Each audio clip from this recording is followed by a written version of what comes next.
Salute Bharat. നമ്മളോടൊപ്പം മുതിർന്ന മാധ്യമപ്രവർത്തകൻ ഹരികുമാറാണ്. സാർ, സ്വാഗതം. നമസ്തേ സാർ, 71 നടന്ന യുദ്ധം, ബംഗ്ലാദേശ് വിമോചന യുദ്ധം, ആ സമയത്തൊക്കെ വൻതോതിലുള്ള അഭയാർത്ഥി പ്രവാഹം ബംഗ്ലാദേശിൽ നിന്ന് ഇന്ത്യയിലേക്ക്, പ്രത്യേകിച്ച് ബംഗാളിലേക്ക് ഉണ്ടായി എന്നുള്ളതാണ് ഒരു ചരിത്രം. പ്രത്യേകിച്ച് അവിടെയുള്ള ഹിന്ദു വിഭാഗത്തിൽപ്പെട്ട ആൾക്കാരാണ് വന്നത്. ഏതാണ്ട് 1 കോടിയോളം പേർ ഉണ്ടെന്ന് പറയുന്നു. പിന്നീട് അതേപോലെ ഒരു ക്രൈസിസ് ഉണ്ടായത് ഈ അടുത്ത കാലത്താണ്. അവിടെ ബംഗ്ലാദേശിൽ വ്യാപകമായ ഹിന്ദുത്വ വിരുദ്ധ കലാപങ്ങളുണ്ടായി. അവിടെയുള്ള ഹിന്ദു സമൂഹം വലിയ രീതിയിലുള്ള ആശങ്കയിലായിരുന്നു. അവിടെ പച്ചയ്ക്ക് കൊളുത്തുന്ന സംഭവം വരെ ഈ സമീപ ദിവസങ്ങളിൽ ഉണ്ടായിട്ടുണ്ട്. പക്ഷേ അവിടെയൊക്കെ ഈ നിശബ്ദമാക്കപ്പെട്ട ഹിന്ദു സമൂഹം ഇപ്പോൾ ഒരു ചെറുത്തുനിൽപ്പിൻ്റെ വഴി സ്വീകരിച്ചിരിക്കുന്നു എന്നുള്ള വാർത്തകൾ വരുന്നു. അവർക്ക് ഇപ്പോൾ ഇങ്ങനൊരു ആത്മവിശ്വാസം ഉണ്ടാകാനുള്ള കാരണം എന്താണ് സാർ? തീർച്ചയായിട്ടും ഈ കഴിഞ്ഞ ദിവസം ധാക്കയിലെ വലിയൊരു പ്രകടനം, ഹിന്ദുക്കളുടെ ഒരു വലിയ പ്രകടനം നടന്നു. അത് ധാക്കയിലെ ഷാൻബാഗ് എന്ന പ്രദേശത്തു നിന്നും നാഷണൽ പ്രസ് ക്ലബിലേക്കാണ് ആയിരക്കണക്കിന് ആൾക്കാര് രാത്രിയിൽ പന്തം കൊളുത്തി പ്രകടനം നടത്തിയത്. ഇത് ബംഗ്ലാദേശിന്റെ ചരിത്രത്തിൽ ഒരുപക്ഷെ ആദ്യമായിട്ടായിരിക്കാം. ഇത് തീർച്ചയായിട്ടും ബംഗ്ലാദേശ് അവരൊരു പീഡനത്തിന്റെ ഒരു പരിധിയിൽ എത്തിക്കഴിഞ്ഞു. ഇനി അവർക്കിനി ഒന്നും സംഭവിക്കാനില്ല. കാരണം അവരുടെ ബംഗ്ലാദേശിലെ ഹിന്ദുക്കൾ രണ്ടാംകിട പൗരന്മാരാണ്. അങ്ങനെയാണ് അവിടെ അവരെ കണക്കാക്കുന്നത്. അത് മാത്രവുമല്ല, അതിന്റെ ഇപ്പോഴത്തെ ഏറ്റവും ഒടുവിലത്തെ പ്രകോപനം, അവിടെ ഒരു രാമക്ഷേത്രം എന്ന് പറഞ്ഞാൽ പൂർണ്ണമായിട്ടും ശ്രീരാമന്റെ ക്ഷേത്രം മാത്രമല്ല, ശ്രീകൃഷ്ണനും മറ്റ് ദൈവങ്ങൾക്കും ഒക്കെ ആയിട്ട് ഉള്ള ഒരു ക്ഷേത്രം അവിടെ ഉയർന്നു വരുന്നുണ്ട്. ആ ക്ഷേത്രത്തിന് മുന്നിലെ ശ്രീരാമന്റെ പ്രതിമയിലെ ഒരു ചെരുപ്പുമാല റാഡിക്കൽ ഇസ്ലാമിസ്റ്റ് ഗ്രൂപ്പുകൾ, തീവ്രവാദ ഗ്രൂപ്പുകൾ ആ വിഗ്രഹത്തിന് പടത്തിൽ ചിത്രത്തില് ചെരുപ്പുമാല ചാർത്തിയതാണ് ഏറ്റവും ഒടുവിലത്തെ പ്രകോപനം. പിന്നെ ഇപ്പോൾ പ്രേം ചോദിച്ചല്ലോ, എന്താണ് ഈ അടിച്ചമർത്തപ്പെട്ട ജനവിഭാഗം പെട്ടെന്നൊരു ആത്മവിശ്വാസം അവർക്കുണ്ടായതെന്ന്. അതില് ബംഗാളിലെ ഭരണമാറ്റം നിശ്ചയമായിട്ടും ഒരു ഘടകമാണ്. ഇത്ര നാളും ബംഗ്ലാദേശിലെ തീവ്ര ഇസ്ലാമിക ഗ്രൂപ്പുകൾ, തീവ്രവാദ ഗ്രൂപ്പുകൾ അതിർത്തി നുഴഞ്ഞു കയറി അവർക്ക് ഇഷ്ടമുള്ള പോലെ ഇന്ത്യയിൽ വരികയും അവിടെ മമതാ ബാനർജിയുടെ വീണ്ടും മമതാ ബാനർജി ജയിച്ച് അധികാരത്തിൽ വരുമെന്നും അങ്ങനെ വരുമ്പോൾ അവിടെ ഒരു വലിയ ആഘോഷത്തിൽ ബംഗ്ലാദേശികളും പങ്കെടുക്കുമെന്നും ഒക്കെ ആയിരുന്നു ഈ ഇലക്ഷന് മുമ്പൊക്കെ ബംഗ്ലാദേശിൽ പ്രചരിച്ചിരുന്ന ഒരു കെട്ടുകഥ, അല്ലെങ്കിൽ അവരുടെ ഒരു പ്രചരണം അതായിരുന്നു. പക്ഷെ അതൊന്നും സംഭവിച്ചില്ല. കൽക്കട്ടയിലെ സുബേന്ദു അധികാരിയുടെ നേതൃത്വത്തിലുള്ള ഒരു BJP മന്ത്രിസഭ അധികാരം ഏറ്റെടുത്തു. ഇന്ത്യയിൽ നിന്നും ബംഗ്ലാദേശി നുഴഞ്ഞുകയറ്റക്കാര് പ്രാണവെപ്രാളത്തോടെ അതിർത്തി കടന്ന് ഓടുകയാണ്. നൂറല്ല, ആയിരക്കണക്കിന് ആൾക്കാരാണ് അതിർത്തി കടന്ന് ഓടുന്നത്. അതിർത്തിയിൽ സുരക്ഷാ വേലി വന്നുകൊണ്ടിരിക്കുകയാണ്.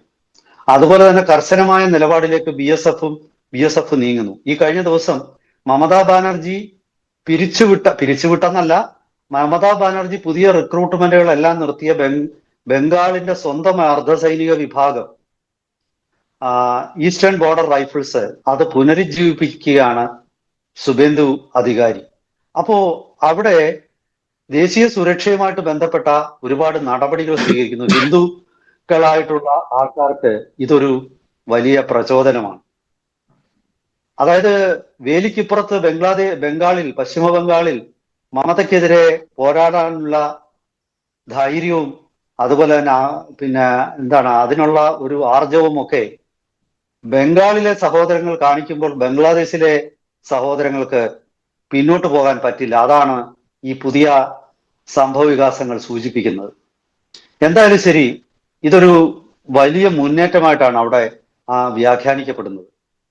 ഇപ്പോ ഈ കഴിഞ്ഞ ദിവസം ഈ പ്രകടനത്തിന് ശേഷം ഹിന്ദു സംഘടനകളുടെ ഐക്യവേദിയായിട്ടുള്ള ഹിന്ദു മഹാജ്യോത് ഒരു തീരുമാനമെടുത്തിട്ടുണ്ട്. അതായത് ഈ വിഷയത്തിൽ അവിടെ ക്ഷേത്ര നിർമ്മാണം നടക്കുന്നത് പലാഷ്ബാരി ഗൈബന്ദ എന്ന സ്ഥലത്താണ്. ആ പലാഷ്ബാരി ക്ഷേത്രത്തിലെ നിർമ്മാണ പ്രവർത്തനങ്ങൾക്കുണ്ടാക്കുന്ന തടസ്സം ഉടൻ നീക്കണം എന്ന ഒരു നിവേദനം അവർ ബംഗ്ലാദേശ് പ്രധാനമന്ത്രിക്ക് സമർപ്പിക്കാൻ പോവുകയാണ്. അതല്ലെങ്കിൽ രാജ്യവ്യാപകമായിട്ട് പ്രക്ഷോഭം എന്നതാണ് അവരുടെ നിലപാട്.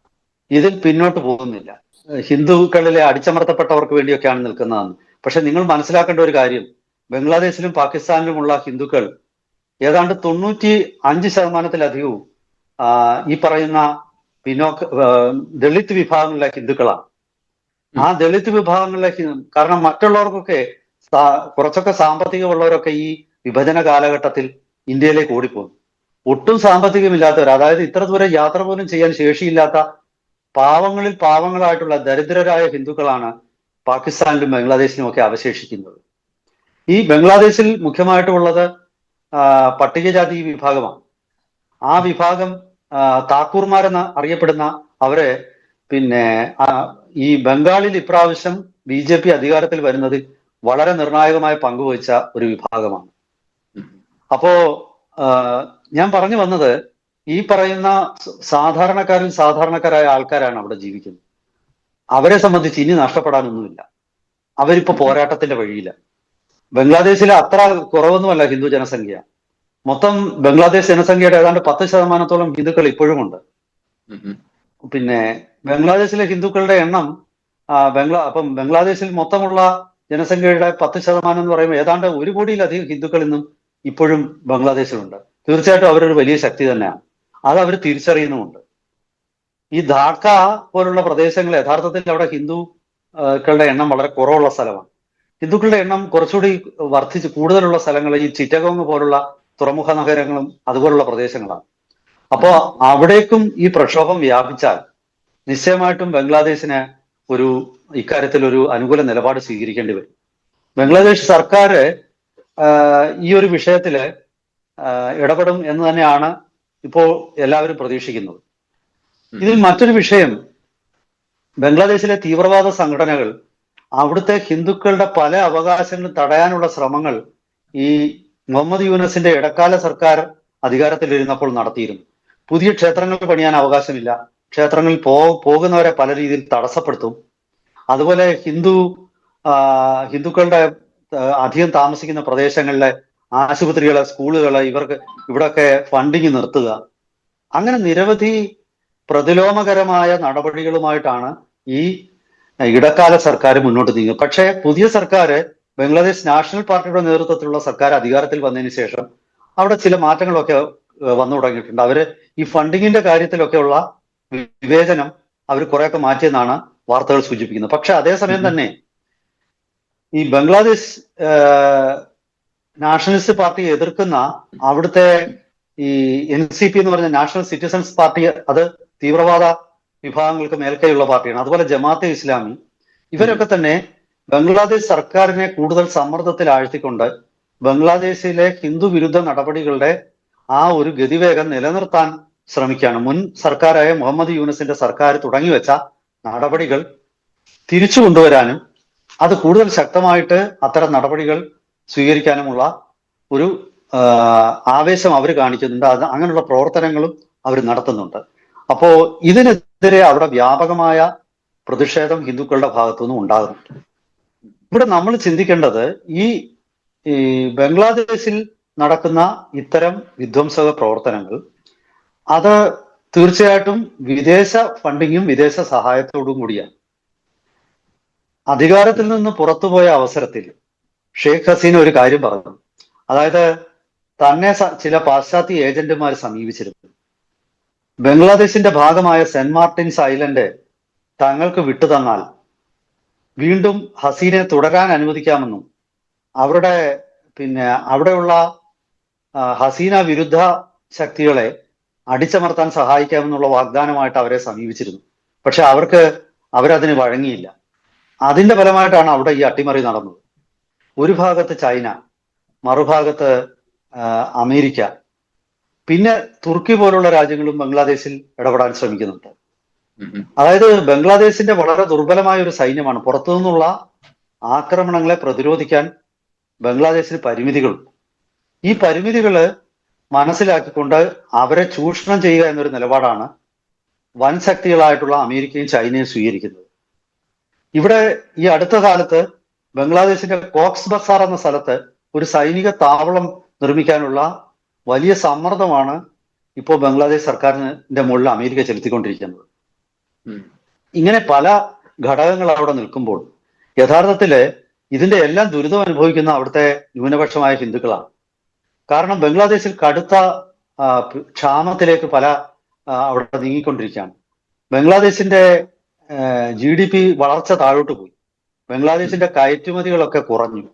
ബംഗ്ലാദേശിന്റെ ധാക്ക നഗരത്തിലും അതുപോലെ പരിസര പ്രദേശങ്ങളിലും ലക്ഷക്കണക്കിന് ആൾക്കാരാണ് അവിടുത്തെ ഗാർമെന്റ് ഇൻഡസ്ട്രിയിൽ ജോലി ചെയ്യുന്നത്. ഈ ബംഗ്ലാദേശിലെ ആശയക്കുഴപ്പവും ഭരണക്കുഴപ്പവും ഒക്കെ വന്നപ്പോഴേക്കും അവിടുന്ന് നിക്ഷേപം ഒരു പിൻവലി. ഇനി മറ്റൊരു വിഷയം, ഈ ബ്രിട്ടനുമായിട്ടുള്ള ഇന്ത്യയുടെ ഫ്രീ ട്രേഡ് എഗ്രിമെന്റ് വന്നപ്പോഴേക്കും ബംഗ്ലാദേശിന് അതുവരെ ലഭിച്ചുകൊണ്ടിരുന്ന ഒരു ആനുകൂല്യമുണ്ട് ബ്രിട്ടനിലും യൂറോപ്പിലും ഒക്കെ. അതായത് ബംഗ്ലാദേശ് ഒരു അവികസിത രാജ്യം എന്നുള്ള നിലയ്ക്ക് ബംഗ്ലാദേശിന്റെ ഉൽപ്പന്നങ്ങൾക്ക് വളരെ ചെറിയ നികുതിയാണ് അവിടെ ഏർപ്പെടുത്തിയിരിക്കുന്നത്. ഈ ഒരു സമ്പ്രദായം ഇതിന്റെ ഒരു ഗുണം ഇനി അവർക്ക് കിട്ടില്ല. കാരണം യൂറോപ്യൻ യൂണിയനുമായിട്ടും ബ്രിട്ടനുമായിട്ടും പ്രത്യേകം സ്വതന്ത്ര വ്യാപാര കരാർ ഇന്ത്യ ഒപ്പിട്ടു. അങ്ങനെ വന്നപ്പോൾ ഇന്ത്യയുടെ ടെക്സ്റ്റൈൽ കയറ്റുമതി ഗാർമെന്റ് എക്സ്പോർട്ടിനും ഏതാണ്ട് ഇതേ ഒരു നികുതി മാത്രമേ അവിടെ ചുമത്തുന്നുള്ളൂ. അങ്ങനെ വരുമ്പോൾ ബംഗ്ലാദേശിന്റെ തുണിത്തരങ്ങൾക്ക് ഇന്ത്യയുമായിട്ട് കോമ്പീറ്റ് ചെയ്യാനുള്ള ഒരു ശേഷി നഷ്ടപ്പെട്ടു. അവർക്ക് നമ്മളെക്കാൾ ചെലവ് കുറഞ്ഞ ഉൽപാദനം ഉള്ളത് കൊണ്ടല്ല അവർ രക്ഷപ്പെട്ടത്. ഈ രാജ്യങ്ങളിലൊക്കെ ഇന്ത്യക്ക് 12% നികുതി ഇന്ത്യൻ ഉൽപ്പന്നങ്ങൾക്ക് മേലുള്ളപ്പോൾ ബംഗ്ലാദേശിന് 0 നികുതിയായി. ആ ഒരു ആനുകൂല്യം മുതലെടുത്താണ് ബംഗ്ലാദേശിന്റെ ഗാർമെന്റ് ഇൻഡസ്ട്രി വളർന്നത്.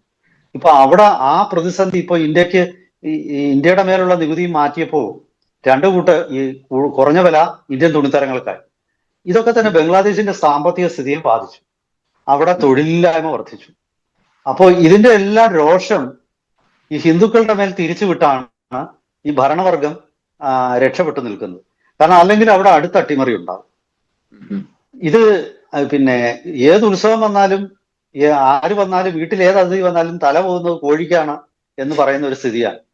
ബംഗ്ലാദേശിൽ എന്ത് സംഭവിച്ചാലും ശരി, ഇവിടെ അവിടുത്തെ പാവപ്പെട്ട ഹിന്ദുക്കളുടെ ഷെയ്ഖ് ഹസീനയുടെ ഭരണം മാറി മുഹമ്മദ് യൂനിസ് വന്നപ്പോഴാണ് നമുക്ക് ഇത്ര വലിയൊരു ആശങ്ക ഉണ്ടായത്. പ്രത്യേകിച്ച് അവിടുത്തെ ജമാഅത്തെ ഇസ്ലാമി പോലെയുള്ള തീവ്ര ശക്തികൾ അധികാരത്തിൽ ഇടം പിടിക്കുന്ന ഒരവസ്ഥ വന്നു.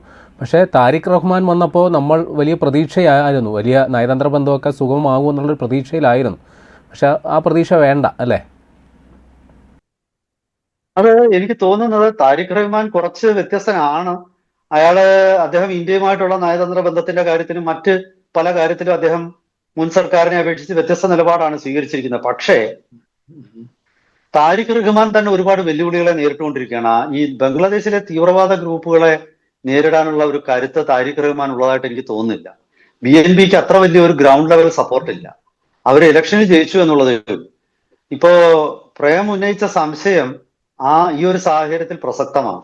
കാരണം വലിയൊരു വ്യത്യാസം ഉണ്ടാകും എന്ന് നമുക്ക് പ്രതീക്ഷിക്കാനുള്ള ഒരു സാഹചര്യം ഒന്നും നിലവിലില്ല. ശരിക്കും പറഞ്ഞാൽ ബംഗ്ലാദേശിലെ ഹിന്ദുവിനെ സംബന്ധിച്ചിടത്തോളം ഭാവി ഒരേ ഒരു വസ്തുതയിലാണ്. അതായത് അവരുടെ അവകാശങ്ങൾക്ക് വേണ്ടി അവരും പോരാടുക എന്നുള്ളത് മാത്രമേ ബംഗ്ലാദേശിലെ ഹിന്ദുക്കളുടെ മുന്നിൽ ഒരു വഴിയുള്ളൂ. എന്തായാലും ശരി, ഒരു പ്രതീക്ഷയുള്ളത് ബംഗാളിലെ സർക്കാർ പല കാര്യങ്ങൾക്കും ബംഗാളിലെ സർക്കാർ വിചാരിച്ചാൽ ബംഗ്ലാദേശ് സർക്കാരിൽ സമ്മർദ്ദം ചെലുത്താം. കാരണം ഇന്ത്യക്ക് ഈ നദീജല കരാറുകൾ ഉൾപ്പെടെയുള്ള പല വിഷയങ്ങൾ, അതുപോലെ ബംഗ്ലാദേശിന്റെ പല എക്സ്പോർട്സും, ഉദാഹരണത്തിന് ഗാർമെന്റ് ഉൾപ്പെടെയുള്ളത് കൽക്കട്ട എയർപോർട്ട് വഴിയാണ് നടന്നിരുന്നത്. അപ്പോൾ ഇത്തരം അതുപോലെ കൽക്കട്ട പോർട്ട് ഉപയോഗിച്ചാണ് അവർ പല കാര്യങ്ങളും എക്സ്പോർട്ട് ചെയ്യുന്നത്. കാരണം അവരുടെ പോർട്ടുകൾക്ക് ചിറ്റഗോങ്ങിനൊക്കെ പരിമിതിയുണ്ട്, അവിടുത്തെ ധാക്ക എയർപോർട്ടിനും വലിയ പരിമിതിയുണ്ട്. ഈ ഒരു സാഹചര്യത്തിൽ ഈ സാമ്പത്തിക ബന്ധം നിലനിൽക്കണമെങ്കിൽ ബംഗ്ലാദേശ് ഹിന്ദുക്കൾക്ക് തുല്യ അവകാശം ഉറപ്പാക്കണം എന്നുള്ള നിലപാട് ശക്തമായിട്ട് ബംഗാൾ സംസ്ഥാന സർക്കാരും കേന്ദ്ര സർക്കാരും ഒരുപോലെ സ്വീകരിക്കുമ്പോൾ അത് ബംഗ്ലാദേശി ഹിന്ദുക്കൾക്ക് പ്രയോജനപ്രദമാണ്. അവരുടെ ഒരു ചെറുത്തുനിൽപ്പിന് അത് ശക്തി കൊടുക്കും. ഇവിടെ ഒരു വിലപേശൽ ശക്തി അവർക്ക് വരികയാണ്. അത് തീർച്ചയായിട്ടും അവര് എന്ന് വെച്ചിട്ട് ബംഗ്ലാദേശ് ഇന്ത്യ അല്ല, പൂർണ്ണ ജനാധിപത്യമൊന്നും അവിടെ ഇല്ല. അതൊക്കെ നമുക്ക് ഉൾക്കൊണ്ടുകൊണ്ട് തന്നെ ഇത്തരം നിരന്തരമായ ഭീകര ആക്രമണങ്ങളും അതുപോലെ വളരെ മ്ലേച്ഛമായ രീതിയിൽ ഹിന്ദു സമൂഹത്തെ പല കാര്യങ്ങളിലും ട്രീറ്റ് ചെയ്യുന്ന ആ ഒരു അവസ്ഥയും മാറ്റിയെടുക്കാൻ തീർച്ചയായിട്ടും ഈ സാഹചര്യത്തിൽ കഴിയും. ഇതുവരെ കേന്ദ്ര സർക്കാരിന്റെ അത്തരം ശ്രമങ്ങളെ മമതാ ബാനർജി എതിർത്ത് തോൽപ്പിക്കുമായിരുന്നു. ഒരേ ശബ്ദത്തിലായിരുന്നില്ല ബംഗാൾ സംസ്ഥാനവും കേന്ദ്ര ഗവൺമെന്റും ഇടപെട്ടിരുന്നു. അതുകൊണ്ടാണല്ലോ ഞാൻ പറഞ്ഞല്ലോ, ഈ ബംഗ്ലാദേശ് ഈസ്റ്റേൺ ബോർഡർ റൈഫിൾസിനെ പോലും അവര് പിന്നെ പിരിച്ചുവിടുന്ന ഘട്ടത്തിലേക്ക് എത്തി. അതായത് അതിർത്തിയിൽ സംരക്ഷണമൊന്നും വേണ്ട, അതിർത്തി വേലിയും വേണ്ട, അവിടുത്തെ തീവ്രവാദ ഗ്രൂപ്പുകൾക്ക് സൗകര്യം ഉള്ളപ്പോൾ ഇവിടെ കയറി ആക്രമണം നടത്താം എന്നുള്ള ഒരു സ്ഥിതി മമത ഉണ്ടാക്കി കൊടുത്തു. അതെന്തായാലും ഇതില്ല. അതോടുകൂടി അവരുടെയും 10 മടങ്ങും. അങ്ങനെ വരുമ്പോൾ ബംഗ്ലാദേശിലെ ഇലക്ടഡ് ഗവൺമെന്റിന് ഒരു ശക്തി വരും. എന്തായാലും ശരി, വിലപേശലിനെ ഇന്ത്യ സഹായിക്കുമെന്നുള്ള ഉറപ്പാണ്. ബംഗ്ലാദേശ് ഹിന്ദുക്കൾക്ക് ഒരു പുതിയ ജന്മം വരികയാണ്. വരും ദിവസങ്ങളിൽ ഇതിന്റെ കൂടുതൽ വിശദാംശങ്ങളുമായിട്ട് നമുക്ക് വീണ്ടും പ്രേക്ഷകരെ സമീപിക്കാം. ഒരിക്കൽ കൂടി എല്ലാവർക്കും നമസ്കാരം. നന്ദി സർ.